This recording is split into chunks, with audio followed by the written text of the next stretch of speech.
The wet season continues. Meanwhile, Jose is still there out in the Atlantic. But at this time of the year, in September, the ITCZ, which tends to bring our rains, tends to be about 12 to 15 degrees north. So you will notice that it's around Barbados. But ever so often, it will begin to sink south. And quite quickly through October and November, we'll see it coming across Trinidad and Tobago for the most part. So there is a thin line there, moisture, as the winds converge from the northeast and the southeast. So still like you see some of that activity as you go through the weekend, and yet there's another low-level trough which will likely bring some showers as you go through Saturday and Sunday.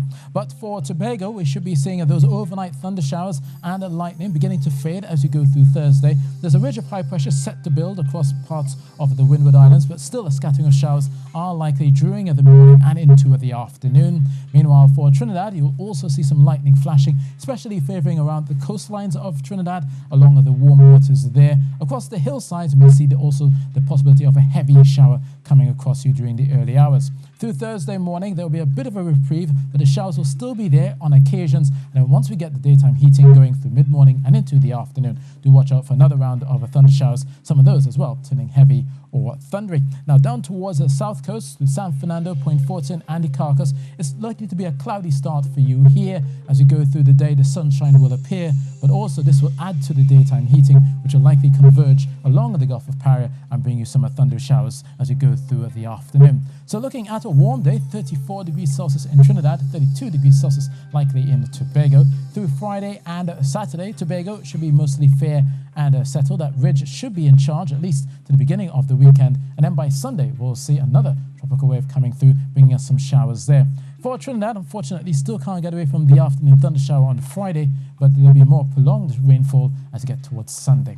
For fisherfolk, you'll be noticing those are east-southeasterly winds, fresh at times, bringing you little white caps at times, but smooth conditions in the Gulf of Paria with a moderate chop offshore of 2 meters in the Atlantic and closer to 1.5 as you go through the Caribbean.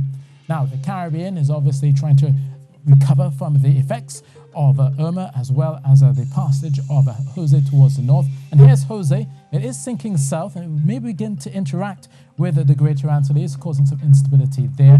As it does so, it will likely begin to take a slow turn towards the northwest, and then eventually up towards the north. Now, where it goes from there depends on this jet stream. It may well get pulled out to sea, or it may actually form and head towards the eastern United States. But it's early days yet. But for now, Jose is drifting slowly southwards. It will likely bring the instability across Hispaniola, so some showers are likely, and it will also interact with the tropical wave. So some thundery downpours are especially likely across Haiti, as well as the Dominican Republic as we go through the next few days, and possibly continuing into Saturday. Now, for the rest of the Greater Antilles, Havana, we'll see a few showers from time to time, but the sunshine will be out at 32 degrees Celsius, as well as in Jamaica.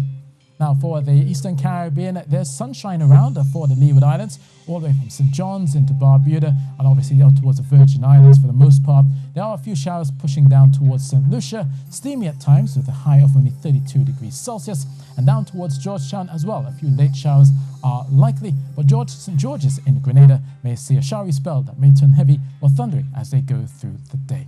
So that's a look at your weather, and that's it from me.